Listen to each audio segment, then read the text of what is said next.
صحیح البخاری کتاب اذان کا بیان باب جب صرف دو ہی نمازی ہوں تو مقتدی امام کے دائیں جانب اس کے برابر کھڑا ہو۔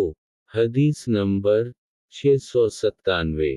ترجمہ سلیمان بن حرب شعبہ حکم سعید بن جبیر ابن عباس روایت کرتے ہیں کہ میں اپنی خالہ میمونہ رضی اللہ عنہا کے گھر میں ایک شب رہا تو میں نے دیکھا کہ رسول اللہ صلی اللہ علیہ وسلم عشاء کی نماز مسجد سے پڑھ کر تشریف لائے اور 4 رکعتیں آپ نے پڑھیں، پھر سو رہے، اس کے بعد اٹھے اور نماز پڑھنے کھڑے ہوئے تو میں آیا اور آپ کے بائیں کھڑا ہو گیا۔